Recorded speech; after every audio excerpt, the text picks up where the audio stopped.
Live right here on Facebook, as well as the Carving It Up YouTube channel and the Grid Network YouTube channel. As always, I am Bryson Carver, back with you guys with a jam-packed, football-filled Monday show. We got college football a little bit later toward the end of the show, predicting the College Football Playoff semifinal games. Four really interesting matchups in different ways. Obviously, you talk about Boise State, Penn State. You talk about Texas, Arizona State. You got the game I'm most excited for. I think most of America's excited for. The Ohio State Buckeyes and my national championship pick, the Oregon Ducks, and then, of course, Notre Dame and Georgia. Predict those games at the end of the show, as well as Lions and 49ers. We got to talk about why Aaron Rodgers got to retire, why Joe Burrow is putting together one of the most impressive seasons that any quarterback's ever had in the history of the NFL. Given the context of it, he probably isn't going to win MVP, even if the Bengals were to sneak in the playoffs at 9-8. But get to that. Saquon Barkley chasing Eric Dickerson. I'm seeing way too many folks saying, oh, there's an asterisk next to Saquon because he'll have played one more game to get to Eric Dickerson's rushing record, which he's 101 yards and potentially one game away from breaking. Get to all those things, and at the end of the show, a tribute to two legends that we lost over the last few days in different realms. Let's get into football, though. But first, game I was most excited about this weekend, America's Game of the Week on Fox. Green Bay Packers, Minnesota Vikings from US Bank Stadium, which, for the record, Minnesota's going to play. Minnesota wins 27-25. I'm just going to say this because I've said it all season long. If the Vikings beat Detroit next Sunday night, and what a game that will be. Holy cow.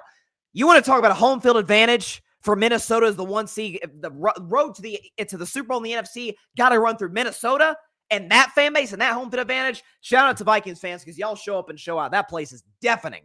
But Minnesota wins 27-25. Sam Darnold's the story once again. So Sam Darnold just yesterday, 33 of 43, 377 yards, 3 touchdowns. He did have an interception. He had a QBR 0 to 100 of 79 and a passer rating of 116. You know, the thing with Sam Darnold, and I have been very, very, very cautious on my buying into Sam Darnold. The reason is because I got burnt before. Sam Darnold, I didn't have a show back in the day, but in 2018, that NFL draft, and what all of a sudden looks like an amazing quarterback draft. Baker Mayfield, Sam Darnold, Josh Allen, Lamar Jackson. Josh Rosen didn't work out, but those four have really panned out. Took the first two a long time to do so. Love Darnold. He's got a big arm. He moves well. He's a little reckless, a little Josh Allen-esque, at least in that regard. Then he goes to the Jets, and what have I said about the Jets for years? It's the place where all young quarterbacks' dreams go to die, and evidently old quarterbacks' dreams these days as well. Well, he doesn't work with the Jets. And then where does he go? Carolina. Yeah, Baker's been great since leaving Carolina, and Sam's been great since leaving Carolina. A little detours for those two with the Rams and with the Niners, respectively. But I think what we've got to talk about Sam Darnold is a couple of things. We'll get to the contract stuff in about 3, 4, 5 minutes. But it is yet another win in the column for, man, in the NFL, is a quarterback where you go matters. A wide receiver, by and large, can be successful. I mean, I saw Malik Neighbors yesterday with the Giants. Just crush it. And now that he gets Drew Lock, nice backup quarterback. Probably not the greatest thing for the Giants that they won, but at the same time, we know Malik Neighbors can ball. Okay, we see, I mean, at the beginning of Myles Garrett's career when the Browns sucked, we still were like, yeah, that guy's awesome. But as a quarterback, you need so many variables, even the best, to go in your favor in order to be successful. The fact that with 1 or 2 things going his way and not much else, Joe Burrow doing what he's doing in Cincinnati, it's remarkable. Get to him in about a half hour. But the coach has to be the right guy. And he needed an offensive line. And he needed at least one really, really talented receiver, preferably 2. It sure as heck be nice to have a good running game. Defense, we'll see. And what the heck division are you in? Well, Sam Darnold happens to play in the toughest division in football. But he's got Kevin O'Connell. And he's got, the best receiver in the game, Justin Jefferson. All due respect to Jamar Chase, JJ's the man. And Jordan Addison, one of the best number 2 receivers. And TJ Hawkinson, Iowa tight end. That's what they do in Iowa. Okay. By the way, O-line's really good. They lost Darisaw for the season, their left tackle. They haven't lost since. And for those that are maybe not watching close enough to the games and maybe have this opinion, one that I've had about another quarterback I've been skeptical about for some time, Brock Purdy. Well, this is Brock Purdy. Kevin O'Connell calling plays. He's got better offensive line than Purdy had, but comparable weapons. Aaron Jones running the football. Great defense. Brian Flores ain't going to be in Minnesota for much longer, folks. That guy's going to get a head coaching job, or should. you're like, some of this really goes in Sam's favor. Here's the difference. And this is where you do actually have to watch the games and not just look at stat sheets, to where Darnold's numbers aren't quite as good as Purdy's last year. Pretty darn solid. Matter of fact, we could show you Sam's numbers this season. Great graphic here by Alfred once again. Sam's fourth in touchdowns, doesn't throw a lot of picks, third in yards, ninth in completion percentage, and fifth in fifth in passer rating. So Sam Darnold, top 10 in basically everything. He's been fantastic. By the way, should be a sneaky MVP favorite or candidate, at least certainly if the Vikings beat the Lions on Sunday. I just want to put that out there. Okay. The difference between him and Brock Purdy, again, eye test. How many throws? Just last week against the Seahawks when he made that throw to Justin Jefferson to beat Seattle last week, it's like, oh my God, that's like a Mahomes throw. That's like a Josh Allen throw. Like, oh dang, Justin Herbert can make that throw. Like, where's that been? Well, it had wasted away with a horrible organization, the Jets, and another horrible organization, the Carolina Panthers. And he had a cup of coffee with the San Francisco 49ers, got in the Shanahan system, backed up Purdy for a year, ended up starting one game at the end of the season, kind of got a football education in some ways in the way Baker Mayfield did with the Rams. Speaking of Baker, who accomplished more objectively in Cleveland than Darnold did with the Jets, no question about it. Baker went to the playoffs, won a playoff game. But there was always a hard ceiling for a guy like Baker going to Cleveland, and maybe even harder one going to Carolina. But he goes to the Rams. He has a couple of nice starts with the Rams. Remember that Thursday night game when he ran for like 48 hours and then led a 99-yard game-winning drive? Like, just being with a smart offensive coach like Sean McVay. Same thing with Darnold, with Kyle Shanahan. Recalibrate. Figure out what you got to do. Learn to play the position smartly, efficiently, and to the best of your God-given abilities at the NFL level. And now you're seeing the best of Sam Darnold. You're seeing the guy at a USC that folks like myself, who was a Darnold guy at the time, thought, hey, maybe he could be that. I mean, even Patrick Mahomes, the best quarterback in football, sure helps he's got Andy Reid. It sure helped Brady that he had Bill Belichick and the smart coaching staff in New England to ease him along until eventually when Brady became GOAT Brady, then he could pretty much go on by himself at that point because we saw what he did in Tampa. It's the greatest ever, obviously. Joe Montana didn't hurt matters. He had Bill Walsh, all the great teams. It didn't help that some of those Steelers teams had, Chuck Noll. I mean, we can go up down in NFL history. And so it's for these young quarterbacks. I mean, is it a coincidence? We'll get to the Washington Commanders in about 10 minutes. Is it a coincidence that the two best looking rookie quarterbacks went to the two best, or just so happened to be with the two best coaching staffs? Jane Daniels was crushing it with Dan Quinn as his head coach. Cliff Kingsbury's his OC. Bo Nix has been really good in Denver with Sean Payton, the quarterback whisperer. Oh, shocker. Caleb Williams, who's had his moments certainly with Matt Eberflus and Thomas Brown. Yeah. Oh, and Shane Waldron, who got fired before him. Drake May shows promise, but, the Alex Van Pelt, I think, who believes the Patriots OC, a little shaky, doesn't have very many weapons. O-line's bad. What a shocker. Two best rookie quarterbacks have been with the two best coaches, at least, that have gotten the rookie quarterbacks. Michael Penix Jr., we'll see. I love the kid, but only 2 starts in. Where you go matters. Unless you're Peyton Manning. I mean, Peyton Manning was never going to fail in the NFL. He was a generational talent. Andrew Luck was never going to fail. I thought Trevor Lawrence was in that category. I don't think Trevor's failed. He hasn't lived up to being the number 1 pick. I still believe in Trevor, but where you end up goes a long, long, long way. I mean, you don't think it's helped Lamar Jackson that he's had John Harbaugh? It's not to discredit these guys. Michael Jordan needed Phil Jackson. Steph Curry needed Steve Kerr. Tim Duncan needed Greg Popovich. That's just how it works. And so shout out Sam Darnold, who the question now becomes, does Minnesota keep him? Should they, franchise tag him, sign him to a long-term extension? So I hate the franchise tag, but if push comes to shove, the Vikings are going to have to at least employ that.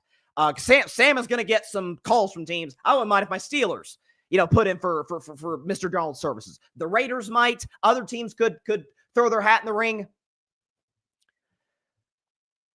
Here's the conversation that I don't love. I understand, but I'm not a crazy fan of.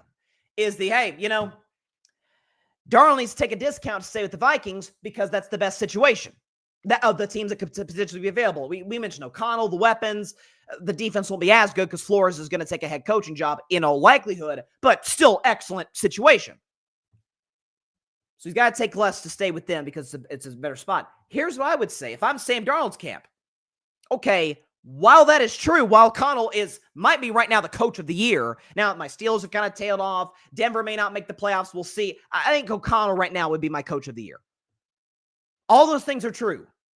But if I'm Sam Darnold in Sam Darnold's camp, I'd say, well, at the same time, y'all didn't go crazy far with Kirk Cousins. I mean, you made the playoffs one year when you won all those one-score games, then you lost to Daniel Jones, and then Kirk got hurt last year, and you ran through a bunch of backups. You weren't that good. Sure, J.J. McCarthy's there, but is J.J. McCarthy can we put that up one more time, going to give you that? Maybe. I mean, O'Connell's a great coach, and Justin Jefferson's a monster, but I doubt it. Certainly not off the bat. Don't mess with a good thing you got going. Again, this is not system quarterback stuff. This isn't, okay, he's going to work off play action. We're going to kind of, we're going to be a death by 1,000 cuts type of offense. No. They're like, Sam, sling it. Just throw it all over the yard, okay? We trust you. Made some big-time throws. Threw the one interception, but made some big-time throws over the course of that game and all season long. The throw against Seattle to Jefferson could not have been thrown any better than that to win the game last week. So, and by the way, if nothing else, if we need any evidence that the Vikings really like Sam Darnold, here's Sammy after the game with his team.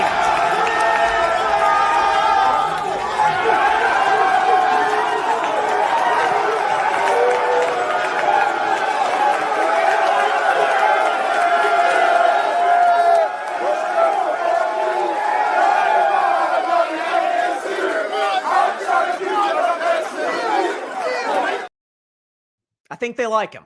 And how cool of a moment is that for Sam Darnold? All the stuff that he's been through in his career, having to deal with the Jets and Carolina, and nobody believes him. He's backing up Purdy in San Francisco, and now he's getting his, as the March Madness song goes, one shining moment, and he has not only capitalized on it, he's made himself a lot of money this offseason. I think the Vikings would be out of their minds not to bring him back. What's the rush for J.J. McCarthy? Who's to say you can't sit him a few years and it be not quite Jordan Love, because Aaron Rodgers was older than Darnold, but sort of like a Jordan Love. I mean, how great of a spot would that be for that kid to get to sit behind Darnold, and you got O'Connell and all these guys. So, and by the way, who's your best quarterback? Who gives you the best chance to win a Super Bowl this year and maybe next year? It's Darnold. I think the Vikings got to keep him. Quickly on Green Bay, though, and then we'll move on to the great Sunday night game last night between the two rookie quarterbacks. Again, something I pride myself on the show in doing to the very best of my ability is to be relatively consistent on my takes. Now, unless my take is just objectively wrong and it would be full-blown stubborn and going directly against facts to hold on to the opinion. When I have a take, I don't give it unless I feel 100% strongly about it, and I usually try my very hardest to absolutely stay to it and state my claim to it. Green Bay has not been that. So coming into the season, I thought, okay, really young, the Houston Texans of the NFC. Right now, they're a much better track than Houston, but young, quarterback we all love, coach we all love, loaded young wide receiving core, defensive pieces. We like them. Not quite ready to take the leap and go to Super Bowl in a stat conference. And then I saw them play. I'm like, yeah, that's about what they're like. They're going to make the playoffs. The Packers are in the playoffs. They've won 11 games, probably going to win 12. They're talented. Okay, they're winning games. They won some games with Malik Willis at quarterback, which is a credit to Matt LaFleur.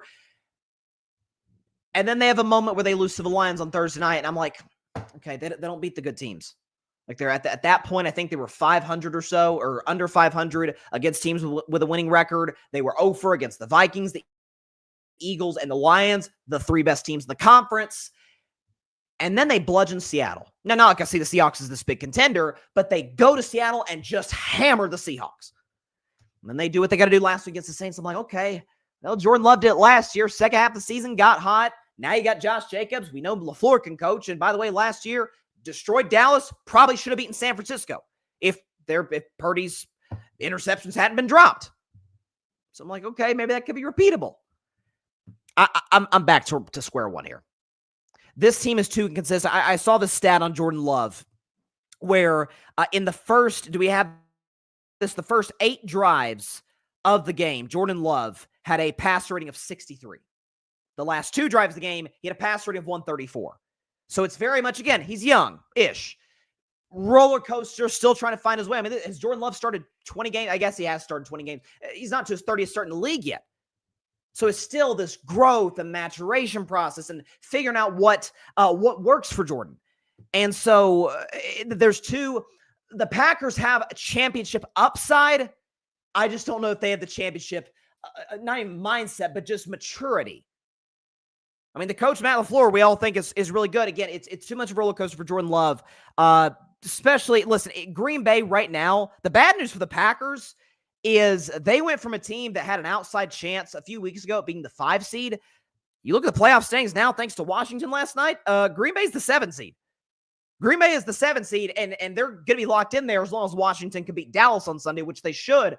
So the Packers will be the 7 seed and go to Philly, who they lost to. Remember that slippery game in Brazil?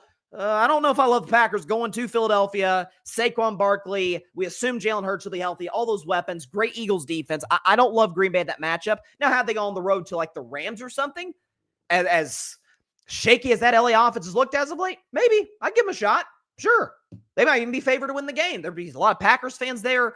So I just think, listen, my preseason prediction for the Packers was 11 wins, wild card, out in round 1 to an NFC East team. It looks like it's going to be pretty close. 12 wins, wild card team, out in round 1 to an NFC East opponent. Now, I thought it was going to be Dallas and the Cowboys would get revenge. Looks like it's going to be Philadelphia.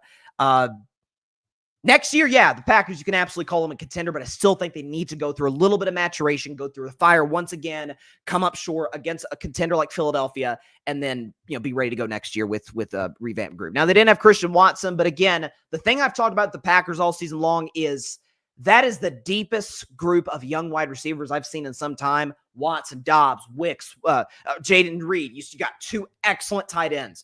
Josh Jacobs, like the pieces are obviously there. And Matt LaFleur's the coach. Love is the quarterback. You're good. I just don't think they're quite ready for that run yet. I mean, you saw last year, the missed kicks, the dropped interceptions, like just weren't quite ready to meet the moment. And I think that applies to Green Bay this year. So, don't think the Packers are quite ready yet. I mean, right now, they're 0-2 against the Vikings, 0-2 against the Lions, 0-1 against Philly, 0-5 against the 3 top contenders in the NFC. That matters. So you got to take those into consideration when you're talking about the Packers as a potential Super Bowl contender, which I don't think they are. Shifting to the Sunday night game last night, Washington and Atlanta, which I couldn't believe this. I believe I gave the stat, I think, on Thursday's show when I predicted this game. It was my episode of the week. I took Atlanta. Heart was broken last night in that regard. But it was the first time that if I saw the stat correctly, the first time that 2 first-round rookie quarterbacks faced off in primetime, ever, which that really surprised me. I can't believe we haven't had like some number 1, number 2 pick matchups. Apparently not. But Jaden Daniels hit those number 2 overall pick, got the best of the number 8 overall pick, Michael Penix Jr., because the Commanders beat the Atlanta Falcons 30-24 in overtime. And Jaden Daniels was sensational once again. Washington is, we talked about Sam Darnold be like the prime example of where you go matters. Washington is a perfect example of we really, like we talk about it, but I don't know if we put enough weight under the man, an owner is everything in sports. It's like get the owner right, which you can't get the owner. The owner buys the team and he's got the team. Like that's how it works. But ever since Josh Harris and Magic Johnson bought the team from Dan Snyder mid 2023, summer of 2023, it's been a different feel around this team. And you know what Josh Harris has done? And I give him major kudos because this is what bad organizations do to turn it back around. This is what the Lions did. This is what all the successful teams in the NFL have done. They've kind of modeled Detroit in some ways, other than drafting a rookie quarterback in the first round. Is, okay, what does Detroit do? How are we going to pick our GM? We're going to take a guy from a smart franchise, the Los Angeles Rams. Brad Holmes was with the Rams. We're taking from the Rams. He's going to be our GM, and Brad Holmes has crushed like every draft in Detroit. What do the Washington Commanders do? Okay, is there any smart people who... Adam Peters. Adam Peters worked with the San Francisco 49ers, was a scout with the Patriots for a long time.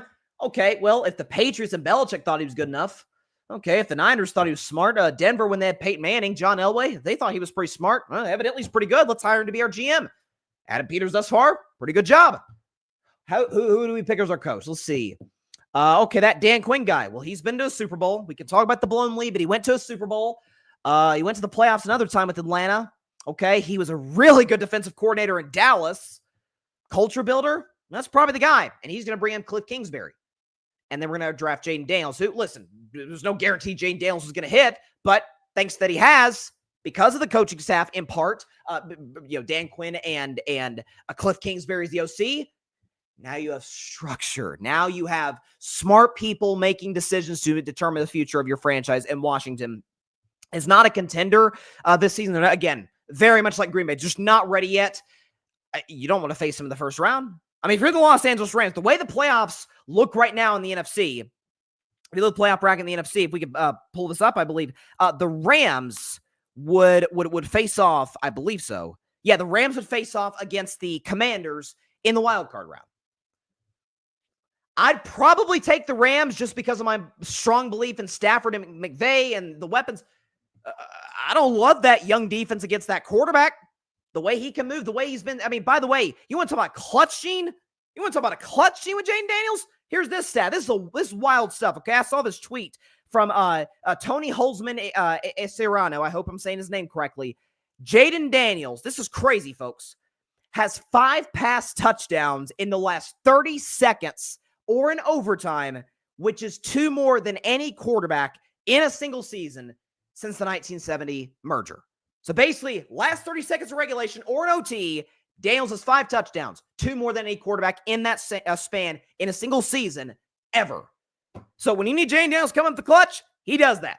Game-winning touchdown to Ertz this week, Jamison Crowder last week. Like, this guy with his arm, with his legs, there was sort of this narrative, okay, he's like the second coming to a degree of Lamar Jackson. Lamar couldn't. Now, Lamar's a good thrower of the football now. Lamar did not come in the league throwing the football this well. Now, some of that is Daniels was in college for a long time, Arizona State, LSU, but throws the football well, is not only moves well, but man, again, we talk about intangibles at this position. This is what separates the good quarterbacks from the amazing ones. And Daniels is not amazing. He's a rookie. We got to wait. I mean, CJ Stroud had a sophomore slump. We got to see it, develop over time. But man, this kid is cool, calm, collected, smiling. Moment's not too big for him. If someone messes up, he's tapping on the helmet. It's all right. It's all right, my man. We're gonna get him next time. A quarterback and a coach, but on the field, the quarterback sets the temperature in the room. It could be 10 degrees in Buffalo, or it can be 90 degrees in Jacksonville. Doesn't matter. Quarterback sets the temperature. Who are we going to be emotionally as a football team? Jaden Daniels does not run hot. He doesn't run cold. He's steady. He's loose. He plays loose in some ways, and not in a bad way. Like, he plays like you and I were playing backyard flag football. Now, some of that is because he's one of the most athletic humans on the field at any point in time. But I just give Washington a ton of credit. Like, this used to be the Commanders, prior to Dan Snyder purchasing them, one of the most successful organizations in football. I mean, prior to the turn of the century, they were 3-time Super Bowl champions.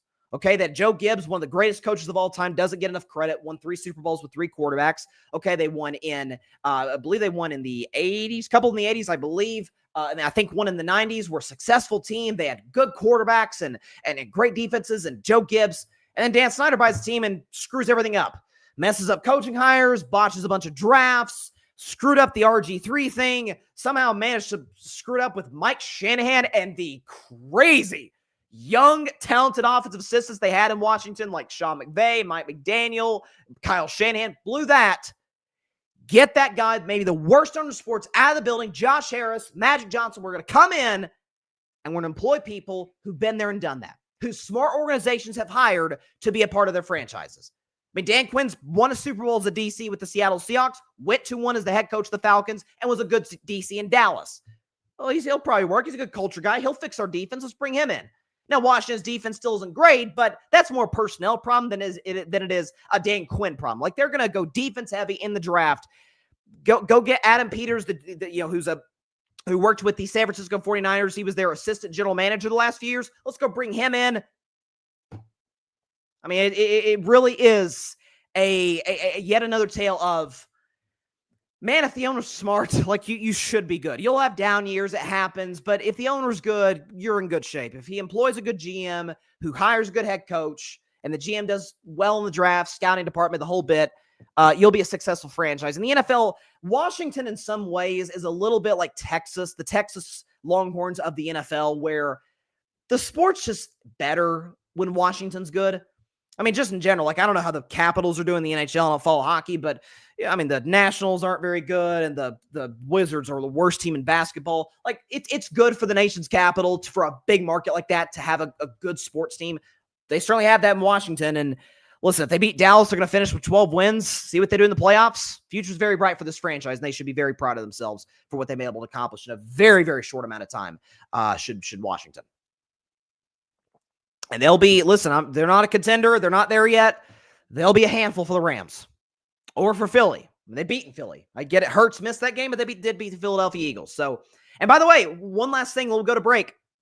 I was the proponent of, man, they messed with that terrible towel against Pittsburgh. And they had that little skid, the curse of the terrible towel. Looks like it's all gone now.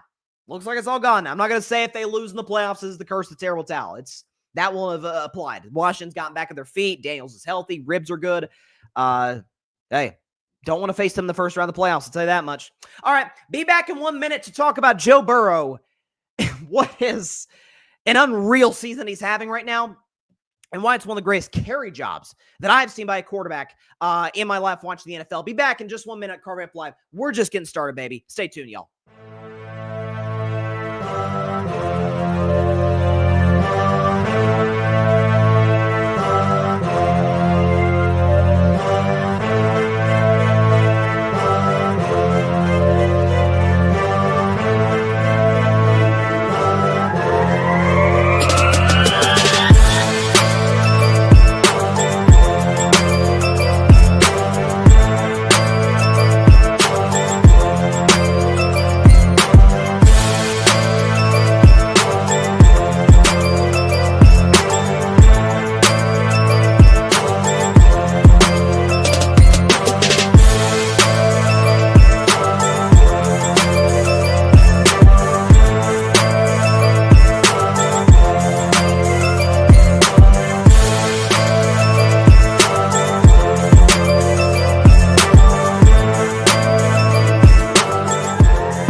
Welcome back to Carving Up Live. In about 10 minutes, I'll tell you why Aaron Rodgers needs to retire from the New York Jets and from professional football. Get into that in about 10 minutes. Let's talk about Joe Burrow. So I may be a Steelers fan. Well, there's no maybe. I am a Steelers fan. I am a Steelers fan, but I could still give credit where credit is due and respect the greats that play the position of quarterback, and Joe Burrow certainly classifies that. I'm not talking about greats in the sense of Mount Rushmore type of dudes, but he is without question one of the three best quarterbacks in the National Football League. Best game of the weekend was not played on Sunday. It was played on Saturday afternoon, bleeding to Saturday night between the Denver Broncos and the Bengals. Bengals had to win and keep their playoff hopes alive. A win, or in the case of overtime, which it went there, a tie would have sent Denver to the playoffs. Cincinnati wins 30-24, same score as the Washington game last night, and Joe Burrow was nothing short of phenomenal. 39 of 49, 412 yards, 3 touchdowns, no interceptions, QBR 0-100 of 91, and a passer rating of 122. What we are seeing right now is one of the greatest carry jobs I've seen by a quarterback in my life. I'm not saying that Joe Burrow should be MVP, although I've always been in the mindset, I'm talking NFL, NBA, Major League Baseball, it's a little bit harder to decipher, but those two sports in particular, that MVP should in fact go to the most valuable player. Now, in that case, I guess Mahomes should win it every year because, I mean, come on now. They've won 3 out of 5 Super Bowls. With that said, I don't care if this team finishes 9-8 and they're out of the playoffs. Josh Allen, as currently as we see here today, and the Bills are probably going to rest their guys because they're the 2 seed. You know, get a little bit of bye week for Josh and some of the players. Josh would be my MVP, given the load he's carried with the fact that he's improved. I think his stats don't reflect it drastically as a player, and that he's cut out the reckless turnovers and reckless plays in general. Josh Allen be my MVP. Joe Burrow's number 2. Folks, can we show you his numbers this season because they're ridiculous? He's first in passing touchdowns. He's only thrown 8 picks. 42 touchdowns, 8 picks. That's remarkable. First in yards. 5th in completion percentage. 3rd in passer rating. 3rd in QBR. And this is his 8th straight game. Ladies and gentlemen, Joe Burrow, his 8th straight game with 250 passing yards and 3 touchdowns. So he's essentially putting the team on his back offensively, not turn the ball over, bunch of attempts, bunch of yards, touchdowns, not to turn the football over. And meanwhile, the Cincinnati defense is doing anything they can to lose, giving up the long touchdown to Mims, who made an incredible catch in the backcourt in the end zone at the end of regulation. And the kicker, Cade York, shanking a short field goal. You know how I feel about kickers in those spots? My thing is, oh my God, the guys on offensive defense have fought their guts out for 3.5 hours. And your job is not to memorize a playbook, execute a play. Your job is to make a kick, especially a chip shot kick that was the distance of an extra point, doinked it.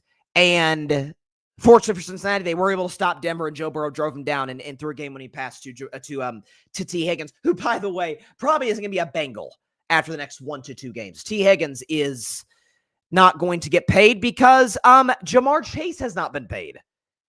This is a notoriously cheap organization. Mike Brown and the front office in Cincinnati, they don't have an indoor practicing facility still. 2024, you're going to play indoor games. They don't have an indoor practice facility, or when it is a thunderstorm or something.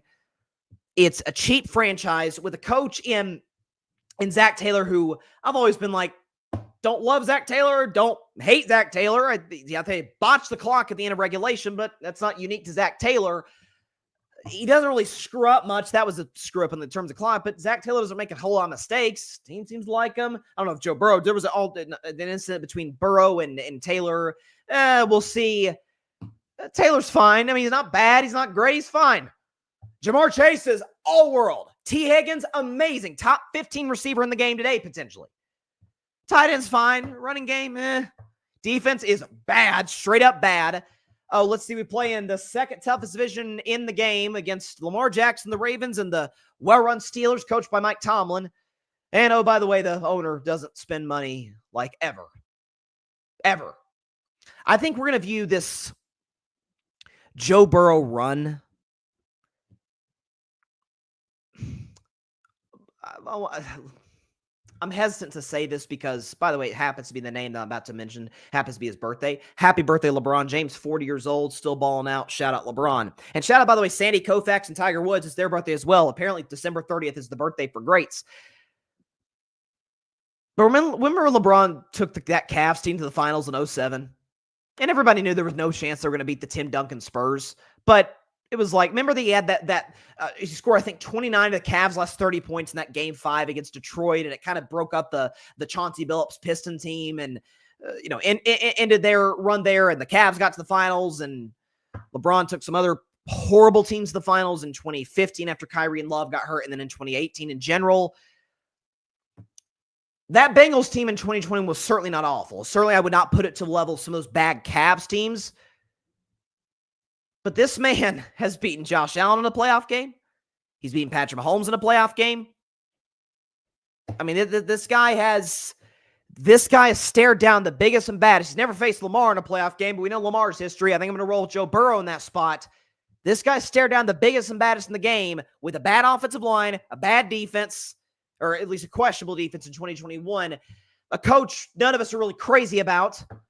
And an owner that doesn't spend much money at all, and he's been like, okay, that's not getting any help. Okay, I'll just do what I got to do. I'm going to be accurate as whiz. I'm going to be the most, in terms of completion percentage, Joe Burrow, the most accurate quarterback in NFL history, highest completion percentage ever. I think it's like 68.8 or something like that. Deadly accurate. By the way, the whole thing with Burrow, like we know Mahomes moves well. Josh Allen and Lamar Jackson move really well. They run more than Mahomes. Mahomes is more effective with his runs. Burrow doesn't run. Burrow's moving really well. Like, he looks as healthy as ever. So it is, I think it's one of the most embarrassing seasons for a team in history in terms of having a great franchise quarterback that what we're seeing from Cincinnati. Joe might be the MVP of the league. Actually, I think he would be the MVP of the league if Cincinnati were 11-5 today. Heck, 10-6, and they'd be in the playoffs. They'd be one of the most dangerous teams because of Joe.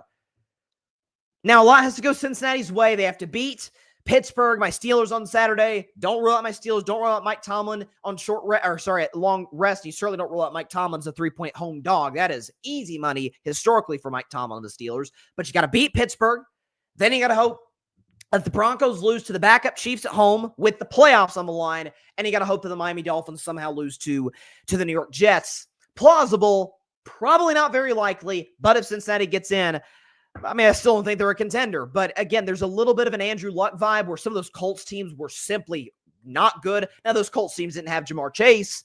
They didn't have that, but Coach Chuck Pagano, Zach Taylor, defense not very good. O-line, that Colts O-line was way worse than this O-line with Cincinnati. I'm telling you what we're seeing from Joe Burrow is simply remarkable. It's simply remarkable. My man John Rivera in the comments, Fan Perspective Podcast. Shout out to him. Please go subscribe to his pod. Let's go Yankees. You really are a Yankees fan, John. After the offseason y'all have had, signing a bunch of old guys and missing out on Soto, getting passed over for the other New York team. It's okay. John's a good friend of mine. We banter about this. I probably agree with you, John. He says Higgins is going to New England. I mean, the Patriots got, I think, the most cap space in the league. God knows they need receivers. So probably, I mean, the fact that the Bengals won't even, they haven't paid Chase yet. You tell me they're going to pay Higgins and Chase? It's ridiculous. It really, really is.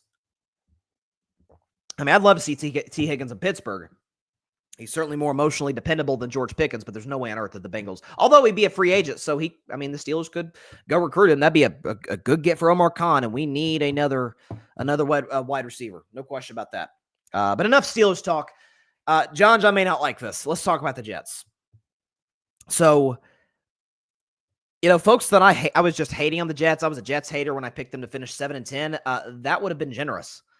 Okay, the Jets lost by a final score of 40-14 against the Buffalo Bills in Buffalo to fall to a record of 4-12. And Aaron Rodgers had one of the worst quarterback performances of this NFL season. We can show you his numbers. He was nothing short of dreadful. 12 of 18, $112 passing, no touchdowns, 2 brutal interceptions, a passer rating of 44, and a QBR 0 to 100. I'm not kidding when I say this. 1.3. Those looking at this graphic, that is the lowest NFL QBR since 2021, since Davis Mills, ironically, against the Buffalo Bills back in 2021, and the third lowest recorded QBR ever did Aaron Rodgers put up yesterday for the Jets. So the Jets have their fair share of problems. That's putting it mildly. The owner is terrible. The coaching staff was questionable to begin with, and then they went on to fire the best coach in their staff, Robert Saleh. The O-line's not very good. The defense is hit or miss, which I said they would be coming into the season. Garrett Wilson's really talented. I don't know if I want him to be the best receiver on a bad team. Breece Hall was highly overvalued coming into the season, and they just so happened to play in a division with Josh Allen. They had no chance to win this division. They were nothing close to a contender.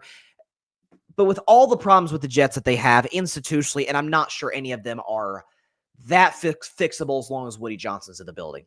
Aaron Rodgers did choose this franchise. Aaron Rodgers did leave Matt LaFleur in, as I've brought up many times this season, including on this show today in our first segment.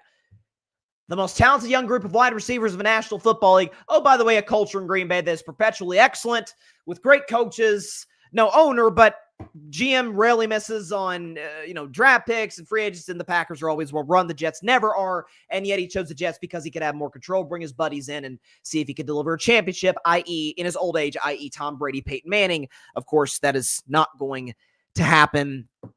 What I'm about to say, I actually, for the sake of my show, hope doesn't happen, because it will be content that we will miss out on. And if nothing else, I like good content. Aaron Rodgers needs to retire. Like it's over. And this doesn't take away from anything in Aaron's legacy. He's undoubtedly one of the 10 greatest players to play his position in the history of the National Football League. He will get in on the first ballot in the Hall of Fame in Canton, Ohio someday without a shadow of a doubt. And after Patrick Mahomes, I think he's the most gifted quarterback that's ever played the game. The release, the footwork was never good, but it really, in Aaron's prime, it didn't really have to be. The movement, the arm strength, the arm angles, the accuracy, the efficiency, not turning the football over, like the guy had it all physically. But also, and you're seeing this really bleed in now, that the skills have diminished, the ability has diminished at age 41 years old in year 20, that, he's also really, really, really really difficult and a massive distraction for any franchise that decides to employ him. Ask Brian Gutekunst, Matt LaFleur, Mike McCarthy, any executive or coach that ran the Green Bay Packers, and they'll tell you about that. They'll tell you the same thing in the Jets with Joe Douglas, Robert Saleh, really anybody except Nat Hackett, who was objectively the worst offensive play caller in the National Football League, who Aaron Rodgers brought to the Jets to call plays, and he was demoted not even 2 months into the season. It has gotten to a point with this particular player, and I've been on this for a few years now. On his priority list, I don't know where football is. Because Aaron Rodgers is not married, does not have kids, so family is not in the picture, and I'm not judging Aaron, to each his own. That's not judging him for that.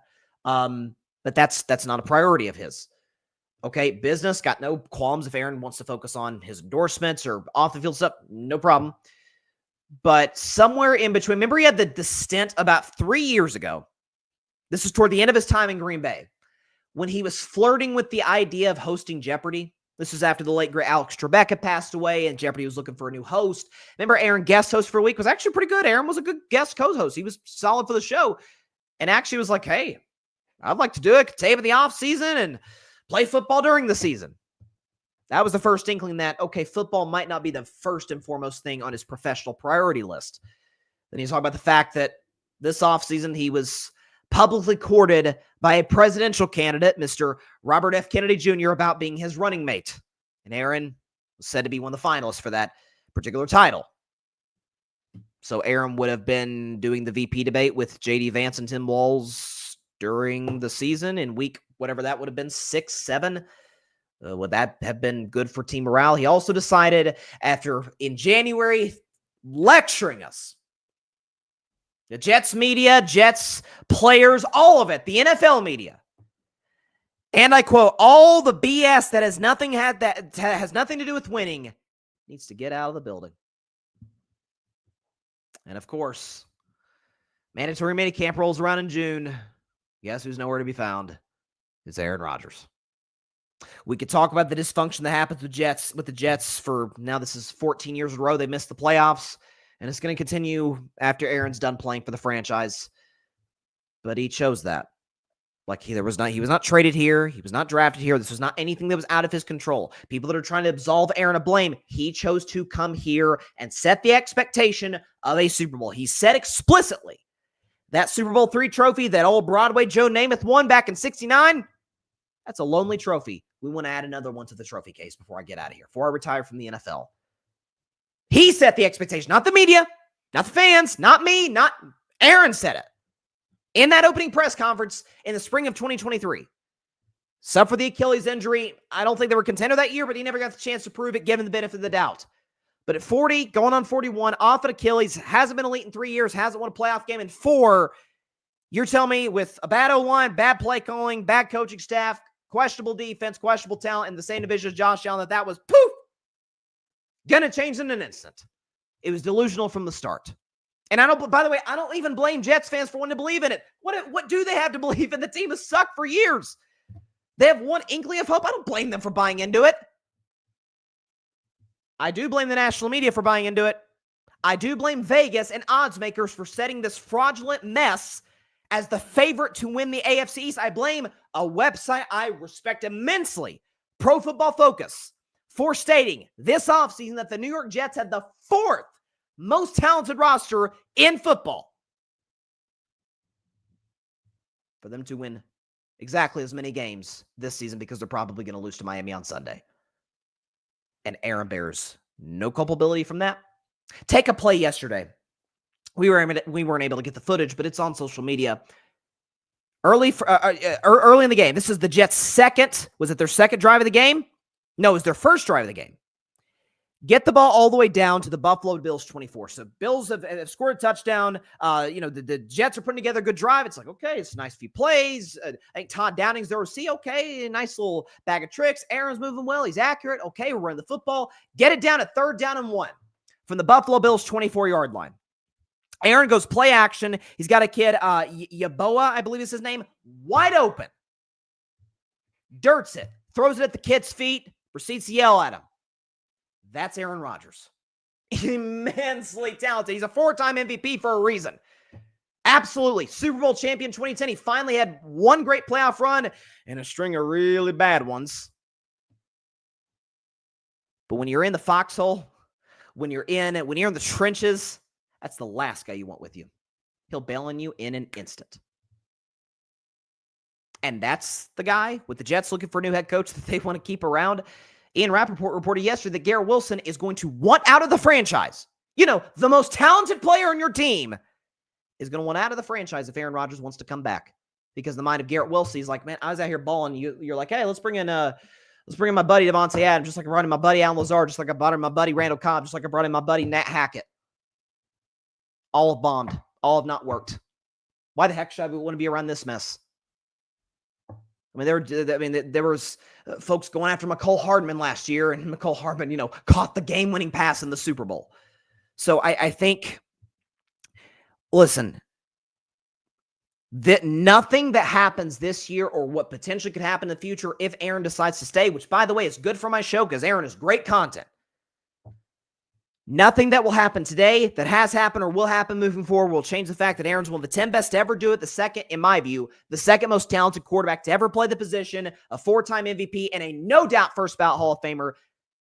None of what will happen will change that.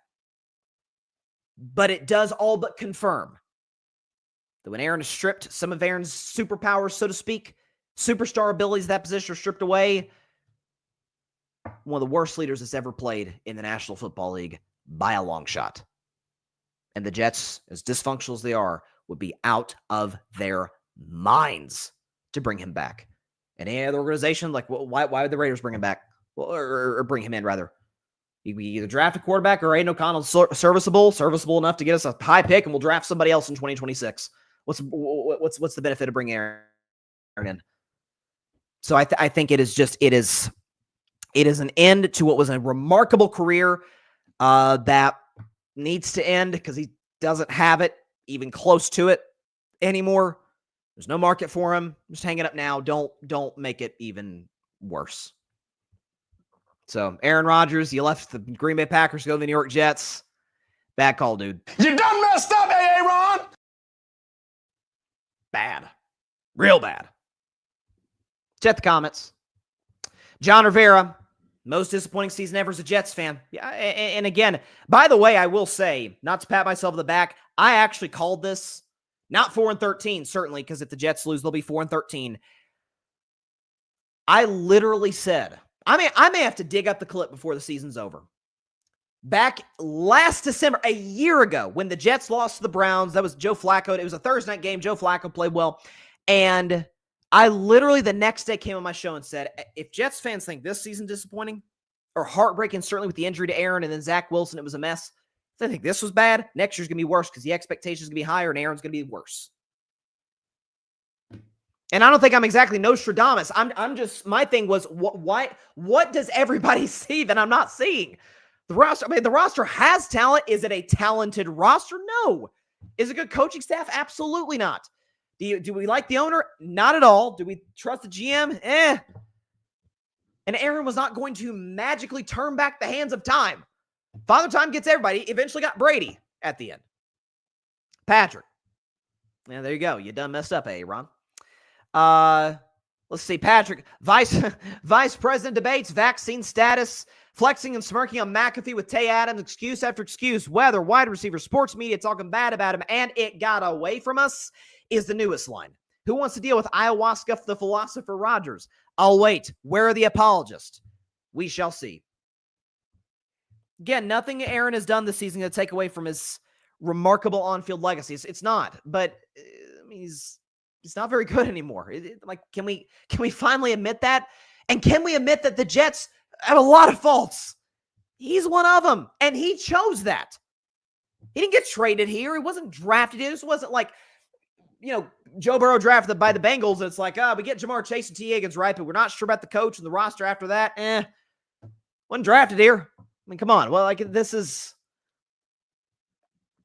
I feel like in some ways we kind of lost the plot on Aaron Rodgers. Before we go to break, let's go to our week 17 I don't know why I said 15. Week 17 NFL recap. So I didn't get a chance to talk about because I did a show on Thursday with NFL predictions reacting to the Christmas games. So we talked about the Christmas games. Didn't get a chance to react to Seahawks Bears. What does there react to? It was the worst game of the year, 6-3 Seattle. The game meant nothing for the Seahawks because they needed the Rams to lose. They didn't. So Seattle's done. They're out of the playoff picture. As for Chicago, rough performance from Caleb Williams in the offense again. This offseason is going to be the most important coaching decision in the history of the Chicago Bears franchise. Because I think the choice is clear. If you want culture, you go Vrabel.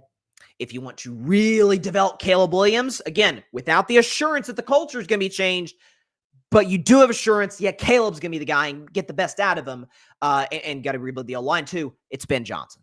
It is those guys are busts. If they get anybody other than that, I think the Bears are going to continue to be what they've been for a while, and that's dysfunctional, poorly run, and wasting quarterback talent, which I think in the case of Caleb is one of the most talented guys we've ever seen out of college. That's my only takeaway there. For Caleb's sake, I hope they get the coach right. Speaking of young quarterbacks getting the shaft, Chargers hammering the Patriots 40-7. Justin Herbert was great. 3 touchdowns and a pass rating of 116. Chargers clinch a playoff spot. I had them. My bold prediction was Chargers in the AFC title game. Don't think that's going to come around because I just don't think they have quite enough offensively. Ladd McConkey's really good and they run the football well. And good Lord, do they have 2 amazing tackles. Just they don't have quite enough firepower. And again, I'm a Justin Herbert guy. I said before the 2020 draft, he was the best guy on the board, I thought. That ended up being Burrow, but I would think Herbert is absolutely right behind Joe from that 2020 class at the quarterback position. He does need to win a playoff game. Like we're 5 years in, Trevor. Justin Herbert needs to win a playoff game. So keep that in mind. But Jim Harbaugh, it just continues. The pattern continues. Wins instantly at San Diego State, wins instantly at Stanford, wins instantly with the 49ers, wins instantly with Michigan, and wins instantly with the Los Angeles Chargers. He has taken a defense that was the worst in football and turned it into the best in football. I mean, like I said, blind draft. You say, we're going to draft coaches, but I'm not going to tell you whether your coach that you draft is going to be college or NFL. Jim Harbaugh is the runaway first pick. Runaway. I mean, he's the modern-day Jimmy Johnson in some ways. Like, awesome in college, national champion, awesome in the NFL. Now, Jimmy won 2 Super Bowls. We're going to see if Jim's able to do that, but I think he is the best. Take Andy Reid out of it because Andy Reid's in a class of his own. Harbaugh's the best football coach that we have. He works he works literally everywhere. He really does. As for the Patriots, though, Drake May didn't have a great day at the office. A passer rate of 84. It wasn't terrible. Got hurt. Brissett came in briefly. May came back in. Patriots fans booed the team off the field. So, obviously, I want Gerard Mayo work because I'm a Tennessee fan, and Gerard Mayo is a Vol for life. Go Vols. We knew the Patriots were going to be one of the worst teams in football. We knew it was probably the worst roster in the NFL. Like they have right now they have the first pick. We'll see, first of all, let's see if they hang on to it because the Patriots played the Bills, who are going to sit all their guys in all likelihood. So the Patriots very well could win that game. They almost beat the healthy Bills last week. If I'm New England, look, Travis Hunter, it might be a generational talent. I'd trade down because Drake May's the guy. You've got your quarterback. I think the Patriots need to be in the business of acquiring as many picks as humanly possible.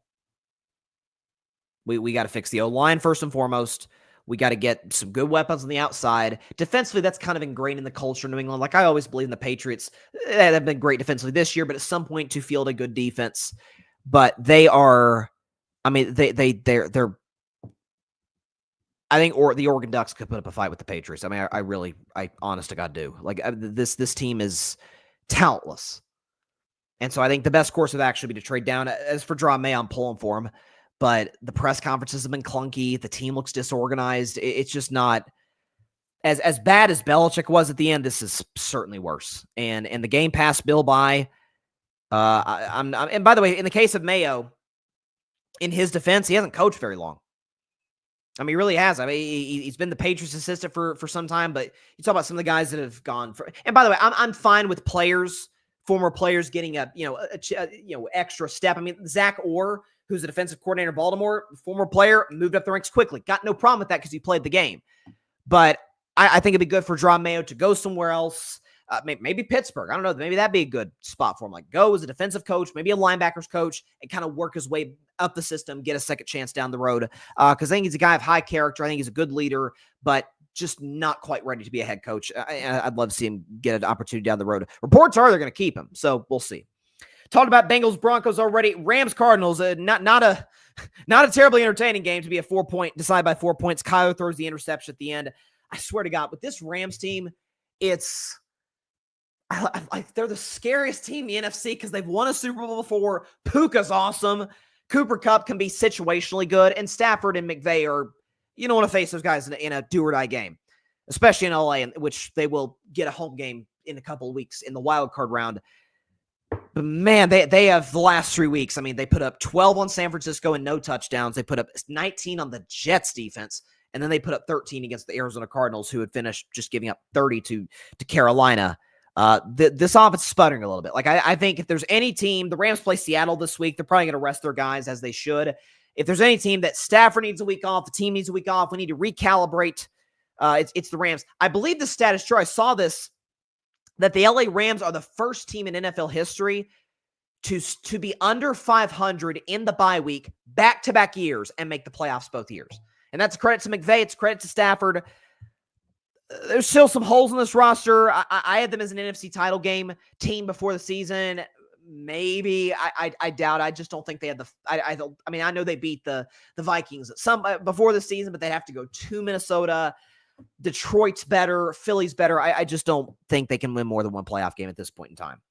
So as for yesterday, Jags beat the Titans. Mac Jones beat Mason Rudolph. Didn't see that coming, but Jacksonville wins. Mac Jones had a passer rating of 122. So, hey, even backups can have good days. Even some of the worst quarterbacks. Even Will Levis at one point this season had some good performances. Mac Jones is no different. He's terrible. Buccaneers hammer the Panthers. This is my favorite, if I were a Batman game of the week last week, because Carolina probably should have beaten Tampa the first matchup in Charlotte. They were 8-point dogs. The Bucs had just lost a rough game to Dallas. Carolina's playing well. Bryce Young, and by the way, Bryce Young's stats, 2 touchdowns. Okay, no turnovers.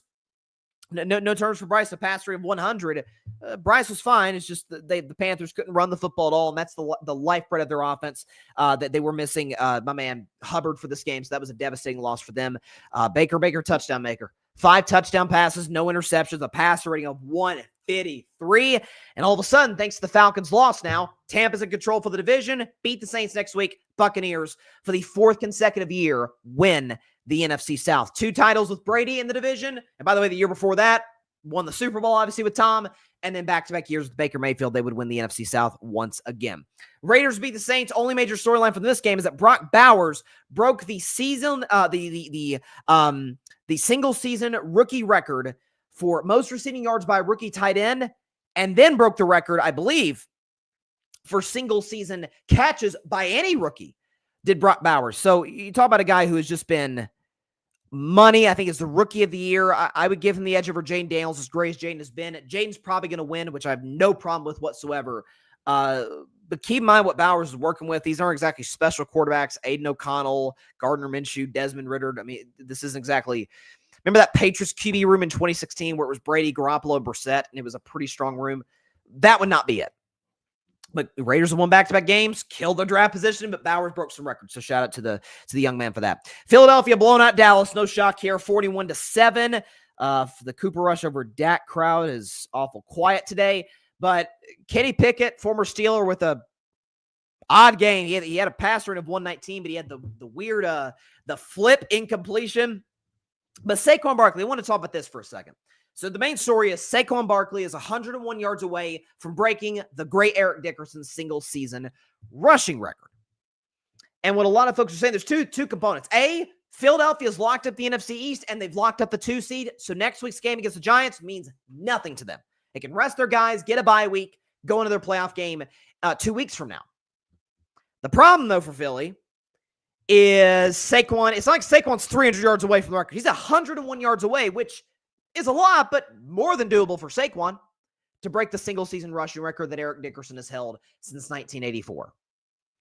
So, on the conversation as to whether he should get it or go get it, I think he should. And for those that are saying, yeah, but he played an extra game. He played 17. Eric Dickerson played 16. Yeah, on the raw just games, yeah. But anybody that's going to try and put any sort of asterisk next to this are just not looking at the numbers. Let's go and put up this stat right here. So Eric Dickerson had 2,105 rushing yards in 1984, 16 games, okay? Saquon Barkley, 2,005 rushing yards in 16 games. Saquon's going to play, potentially, another game. Look at the carries. So Dickerson is exactly 100 yards ahead of Saquon Barkley in all-time rushing yards in a single season with 34 more carries. And so now, unless it takes Saquon 34 carries, which I do not think Philadelphia's going to run him 34 times next Sunday, that would be foolish. Don't have Saquon beat up and with when he could have fresher legs going to the playoff game. But Saquon, as long as it doesn't take him 34 to get to 100, which I don't think it will, yeah, he'll be the more than rightful single-season rush record holder. So I would let him go for it, especially under that pretense. Now, I don't know if Philadelphia cares that much about this, but anybody's being like, oh, yeah, got an extra game. Yes, but he's got way less carries than Dickerson. So you got to factor that in the equation as well. Same when if he does break it in when trying to poo-poo it, first of all, bet you're fun at parties. 2, don't, he'll have more than earned it, by the way, with less of a workload. So that does matter. So, and by the way, doing so in a league today that is more pass happy than ever. Now, Philly might not be, but the NFL today is. And so that would be it'd be a win for Saquon. It'd be a win for the Eagles. It'd be a win for running backs in general. I mean, I remember just a couple offseasons ago, we're talking about, man, not as the running back position dying. It's not exactly the fullback, but it was very much the value of the position is kind of deteriorating. Not this year. It's been the year of the running back. But not just because Saquon's been great. Derrick Henry's been great. Josh Jacobs, Chris McCaffrey, I think, still can be great. And others, ladies and gentlemen, look at the NFL draft. Is this as stacked of a running back draft headed by Ashton Genty as we've seen?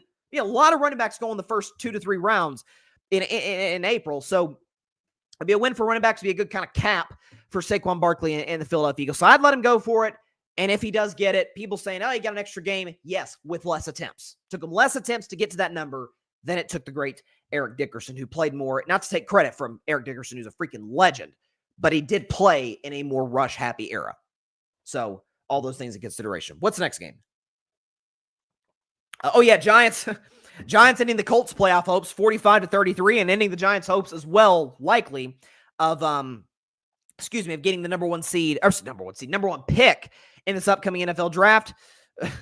Drew Lock. How about these numbers from Drew Lock? 17 of 23, 309 passing, 4 tuds, no picks.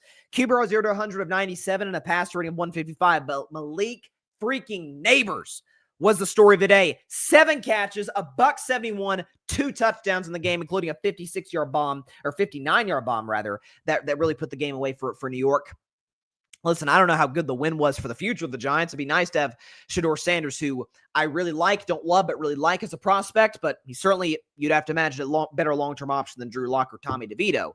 So, as for the Colts, this is why I didn't have them in the playoffs before the season, because I didn't trust their defense, and I didn't trust whoever they had at quarterback. Old man Joe Flacco is fine. I mean, they did score 33 points yesterday, but he's been in the league for almost 20 years. Obviously, his best days are behind him, and Anthony Richardson is just not a natural thrower of the football. So, as weak of a quarterback draft as this is, and because of the fact that this was Anthony Richardson's first full season with the Colts, he's earned the right to continue next year as their starter and then give him another year. But if this continues, you gotta move quarterbacks, because I think Steichen's great. Steichen needs to find a good defensive coordinator, and they need to improve on that side of the ball in terms of personnel. Really go heavy on that in the draft, because Indy's offense is really talented. Could probably use some extra help, maybe another slot receiver, something like that. But the Colts are fine. Offensively, they need to upgrade defensively, and they really need to upgrade at quarterback. Dolphins beat the Browns 20-3. Browns are openly tanking at this point. Miami keeps their playoff hopes alive. Hey, if Denver loses to Kansas City, Miami wins, Dolphins are in the playoffs, and probably. So there you go for Miami. Already talking about the Vikings, the Packers, and talking about the Commanders and Falcons. Last thing on that game, then we'll go to break, and then go into some predictions for future NFL games. This kid, Michael Penix Jr., I know his stat line isn't great. 71 passer rating, 40 QBR. what I saw from that young man, and I said I thought Caleb was the best prospect out of the draft this past go-around, and I had Michael Penix Jr. number 2. The poise in the pocket, the arm strength, the accuracy.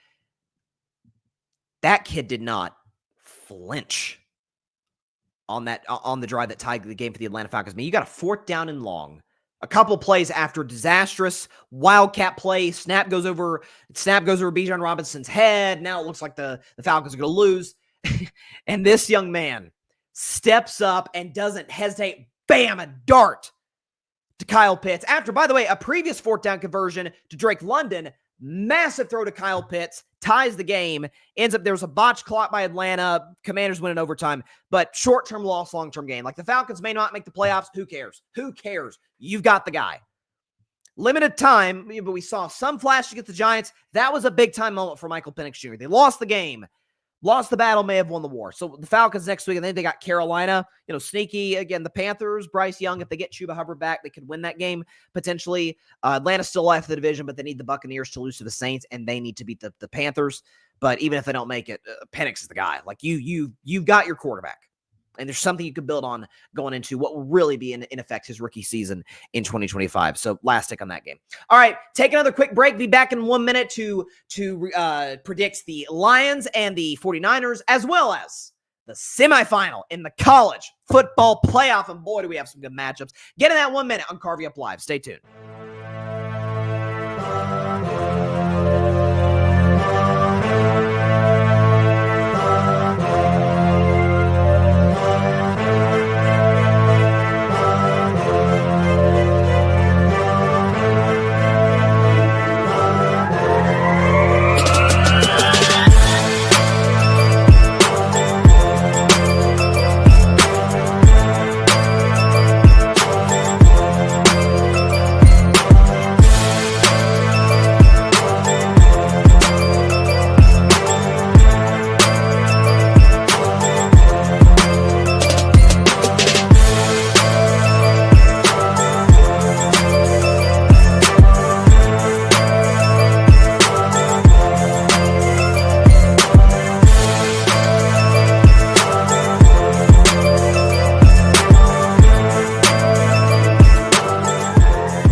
Welcome back to Carving Up Live. So we have a game tonight.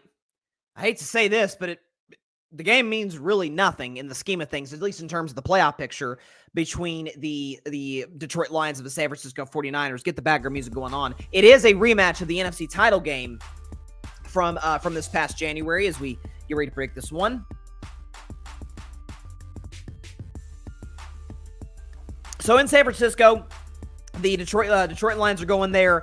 And right now, as we see here today, they are, if we could pull this up, a 3.5-point road favorite in San Francisco. So here's the only fascinating aspect of this game, because Detroit, even if they lose, if they beat Minnesota on Sunday Night Football, they win the NFC North, they get the top seed in the conference, and that is, honest to God, one of the greatest regular season games, one of the biggest regular season games in terms of the records of the teams, in terms of the one seed on the line, division on the line, that we've seen in the history of the NFL. Cannot wait for that one next Sunday night. A little tune-up for Detroit on a short week right now this will be a short week coming up against the Vikings. This week against San Francisco. So a lot of inactives. Dre Greenlaw, a bunch of guys are out for the 49ers. According to Dan Campbell, all the lines are playing.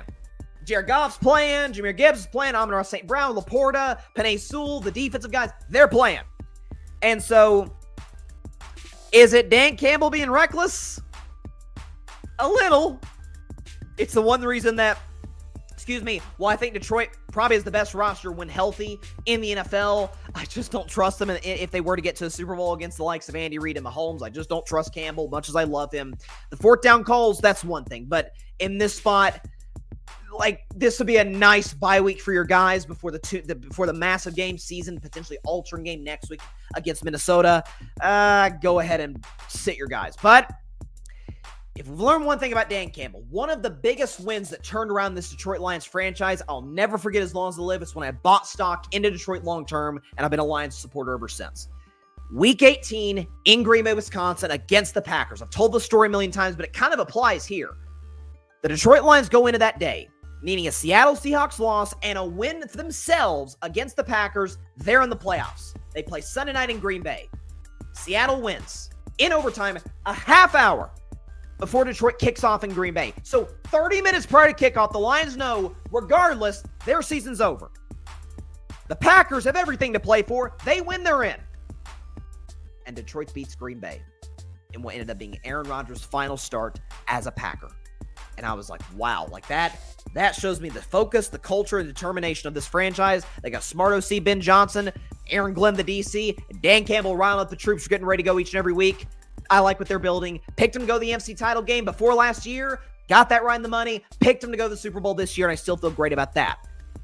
This is what Dan Campbell does. The Lions are going to come out with their hair on fire. The Niners know their season is over. Their body language says it. Give me the Detroit Lions -3.5 and to win convincingly 35-17 against the San Francisco 49ers. Lions 35, Niners 17. If they were resting their guys, and I got to see my man Hendon Hooker, who still don't discount. We could see Hendo Cinco tonight. I'd still pick Detroit, but it wouldn't be a blowout fashion. But this is who Dan Campbell is. Is it reckless? Probably. But it's who he is. It's who the Lions are. They're tapping into it. In some ways, you got to respect it. Shifting now, though. Because that game, in the scheme of things, doesn't mean a whole lot. The big games come up starting in Week 18. We got the College Football Playoff, baby. Now, we had 4 blowouts. 4 duds in the first round. But the matchups we got in the semifinal.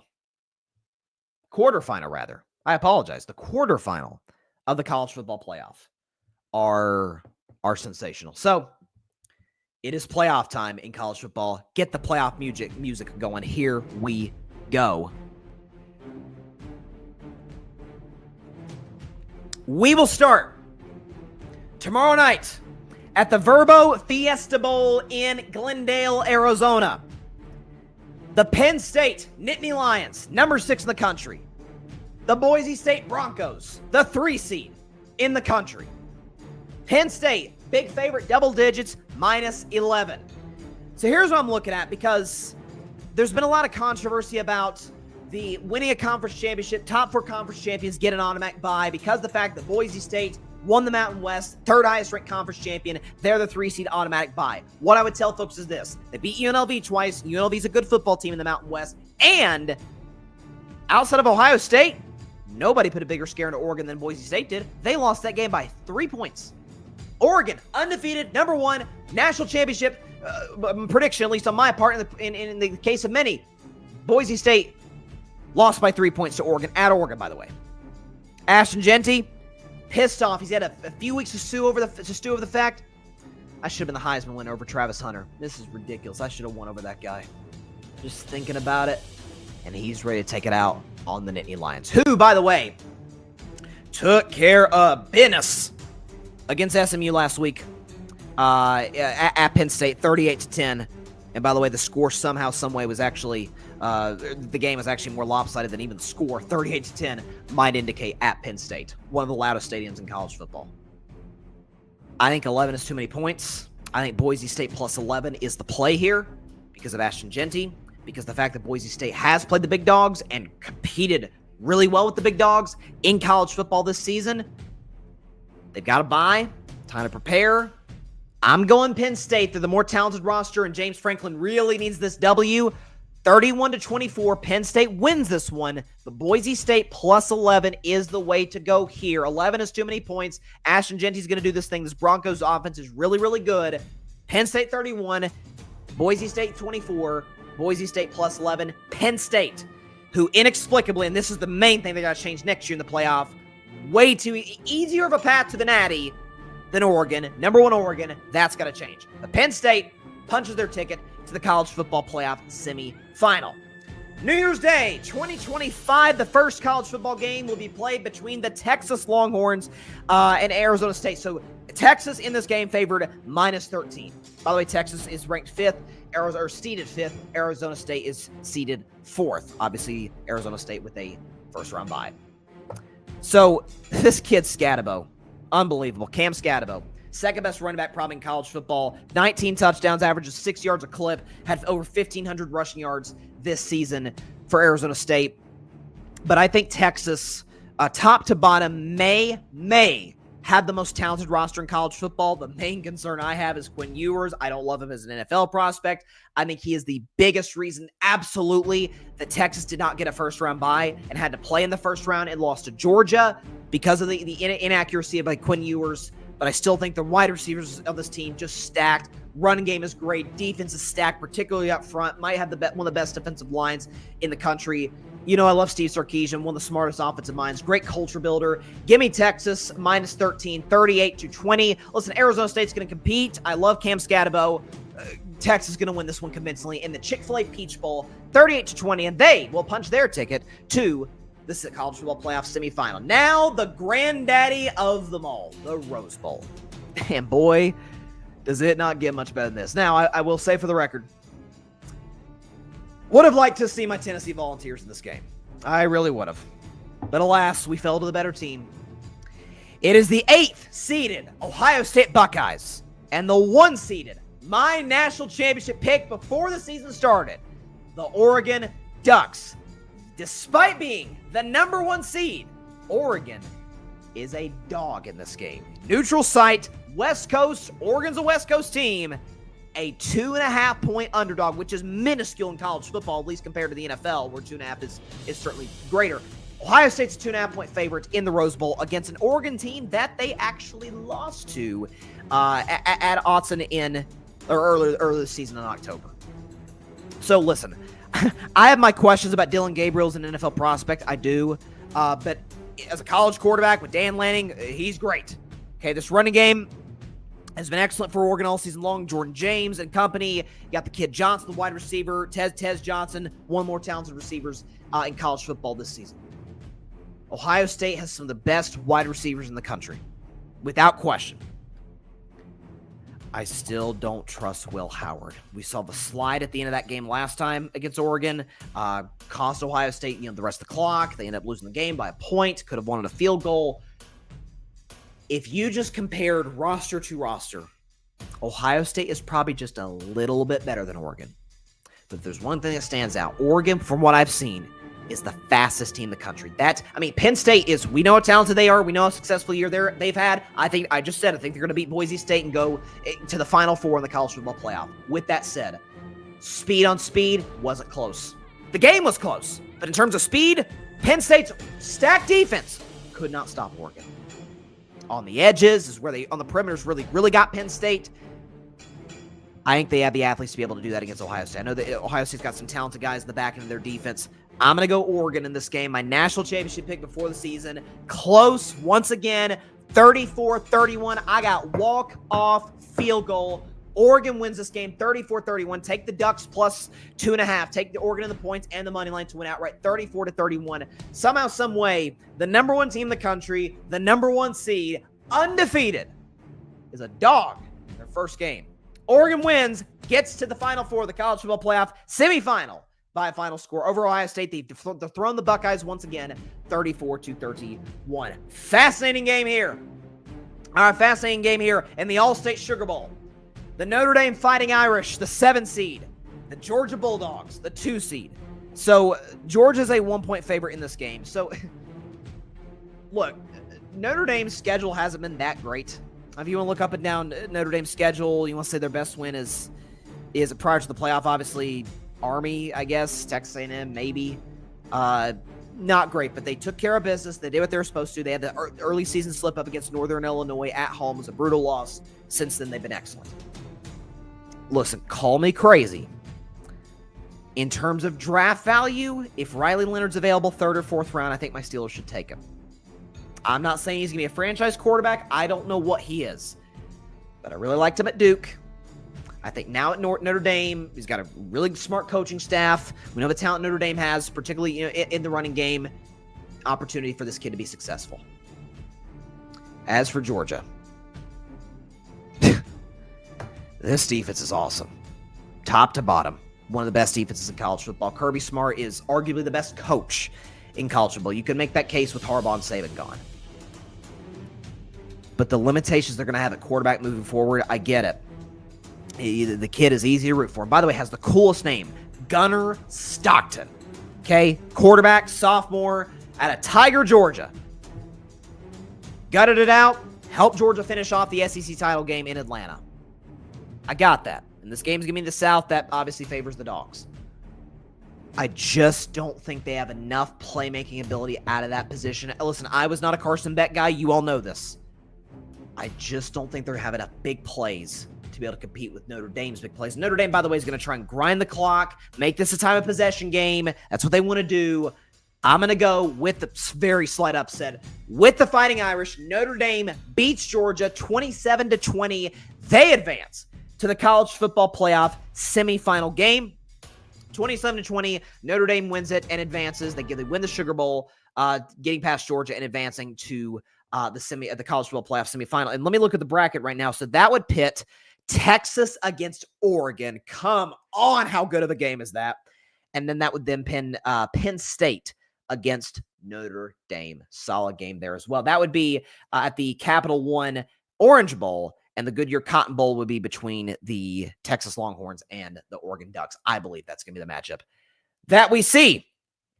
So the playoff has been a dud so far, 12-team playoff. I think this is going to be the week where we start to see some real results, some really entertaining television over the course of the next 4 games. Before we get out of here, I did want to pay tribute to 2 legends that we lost over the course of the last few days. First in the world of sports, CBS broadcasting legend Greg Gumbel passed away on Friday at the age of 78. I believe he had cancer, according to his family. He is the first Black commentator to call a Super Bowl, which he did, I believe, a couple of times. I remember in 2003, I was alive. I just wasn't, I didn't remember the game, obviously. But when the Patriots beat the Carolina Panthers, and that was the Brady Belichick second Super Bowl, he called that game. For me, I'm going to remember Greg Gumbel best as the voice of Selection Sunday on when March Madness is starting. You tune into CBS, Greg Gumbel, Clark Kellogg, all the guys there in studio, to break down the matchups and the seeding and all this. He had a great, he's obviously a great broadcaster. Everything that I've heard, I watched obviously a bunch of NFL games yesterday on CBS. Particularly the Bills and Jets game. Jim Nantz, Romo, Tracy Wolfson, they all had glowing things to say. Everything I've heard, they say he was a kind man, people who, or a guy that would give you the time of day. He was a legendary broadcaster, there's no question. He and his brother, obviously Bryant Gumbel, who's been a very successful broadcaster, put it mildly, in his own right. And it says a lot about a person. Tracy Wolfson told a great story yesterday that she entered. Tracy Wolfson, who's now the #1 silent reporter for the NFL on CBS. She was an intern at CBS back in the day, and she worked with Greg Gumbel. And there was a point where I think she led him to the wrong place in the stadium, and she was so embarrassed, oh my God, I just screwed up. This is Greg Gumbel. And she said he was as gracious as could be, was laughing about it, was like, it's no problem. And it says a lot about a person, because it says a lot about a person of high regard in a position of power. Greg Gumbel, Selection Sunday, called a lot of big games throughout his career. If you treat the intern with the same level of respect as the producer, that says, in this business, that says a lot about your character, and he will certainly be missed. I was very, very sad when I saw the news on Friday, and definitely the loss of a legend. There's no question about that. So rest in peace to the great Greg Gumbel. He was 78 years old. And yesterday, in the world of politics and America in general, we lost a giant. The 39th president of the United States, Jimmy Carter, passed away yesterday at the age of 100 at his home in Plains, Georgia. And he is obviously, as you might guess, the longest lived president in American history. He served from 1977 to 1981. Those that have watched this show for any length of time know that I am almost as obsessed with presidential history as I am with sports. Matter of fact, I've actually studied presidential history longer than I have professional sports. And when one looks at Jimmy Carter's, not just his presidential legacy, but really where he made his mark in the world is his post-presidency with Habitat for Humanity, with the Carter Center. They've monitored 100 elections around the world. Jimmy Carter, if you want to talk about any president in American history, be they in office or post office, that was more pro-human rights, to take one man that has been in that position, Jimmy Carter is, if you had to take a draft, for example, Jimmy Carter is the runaway first overall pick. This is a guy who was deeply sympathetic to the plight of all oppressed peoples all over the globe, be it here in the United States, be it anywhere around any nation around the world. He's the 2002 recipient of the Nobel Peace Prize. And, you know, in a sad way, and I'm not breaking news to say that our politics today is really broken in a lot of areas. But in a way, Jimmy Carter was almost too good of a man to be president. Like, to be president of the United States, I do think character is essential to being successful in that role. But at the same time, you do need to be a little bit of a jerk when the time maybe calls for it. That wasn't Jimmy Carter. This is a guy who ran in the 1976 election. This is right off the heels of Watergate, all the corruption in the Nixon administration. Gerald Ford wasn't a popular president because he pardoned Nixon. The previous decade, you'd have the both JFK and RFK assassinated, Dr. King assassinated, Malcolm X. It was Vietnam. It was a really tumultuous 15, 16-year period in the United States of America. And Jimmy Carter, governor of Georgia at the time, ran a campaign, I will not tell a lie to the American people. And it was about as honest as you could possibly imagine for a president. Freed the hostages in Iran at the end of his presidency, American hostages in Iran. And I think what is to me the greatest thing you could say about Jimmy Carter is he served his country. He served his family. He was married to his wife, Rosen, I believe, for 77 years, if my numbers are correct there. Served his country, served his family, served his community. And this, touches me personally as a Christian. And Jimmy Carter was about as devout of a man of faith as you'll ever see, ever. He lived for the Lord about as graciously and lovingly as any human being ever has. And in a country, I don't even want to say in a country, in a political climate where people often use their faith as a weapon or as a crutch or as a way to justify awful behavior. Guy from Plains, Georgia, just so happened to be POTUS for 4 years. He walked the walk every day of his life for 100 years. Didn't mean it was perfect. Didn't mean he didn't have missteps like all of us do. But if there was ever, if I could pick any president in history to be a witness for Christ, and listen, Jimmy Carter was not a perfect president. I mean, he wasn't. The economy wasn't great. There was a number of things that happened during his presidency that, were not great for the country, but that's not his legacy.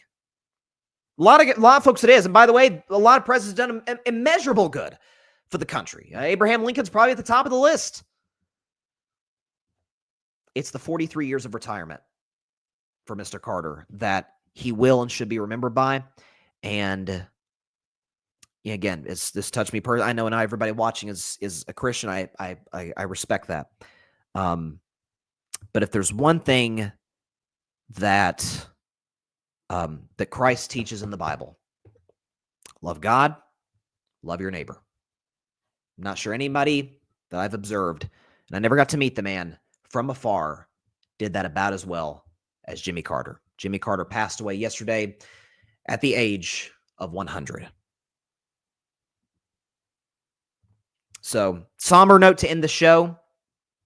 And Patrick Brown, by the way, in the comments, not to mention Jimmy Carter even taught Sunday school as well. Jimmy Carter taught Sunday school up until literally about the last 3 years of his life, because he entered into hospice care almost 2 years ago. The fact that I remember when he was put on hospice care. Heck, I remember about 10 years ago, he had cancer. It was like, oh, he's 90 years old. He may not have long to live. He lived another decade. I mean, the guy was just rock solid. And there's in terms of his character, it's not really a bad thing you could say about the man. And so, yeah, we lost. Listen, Greg Gumbel on Friday, Jimmy Carter on Sunday, two massive losses in the sports community. And in America, in the case of Jimmy Carter, we will desperately miss them both. And The sports world is better for having Greg Gumbel in it, and the country and the world itself is better for having Jimmy Carter in it. We will miss them both. A somber note to end the show, but I wanted to pay as good a tribute as I possibly could to both those individuals because, if nothing else, forget about their accomplishments, what they've done. Both, by all accounts, exceptional human beings. And their impacts will be felt forever. There's no question about that. And with that, that is all the time we have for today's show. Appreciate everybody stopping by as always. Be sure to catch Carving Up Live on either Wednesday or Thursday, probably Thursday, because Wednesday's New Year's. There's a bunch of college football going on. So probably on Thursday, once again, at 6 p.m. Eastern, 3 p.m. Pacific time, right here on YouTube, or right here on Facebook, rather, as well as the Carving Up YouTube channel and the Grid Network YouTube channel. Of course, be sure to like, share, comment. Please take 2 seconds every day. Hit that big red subscribe button down there. Helps the channel grow exponentially. And just as importantly, be sure to go subscribe to the Grid Network.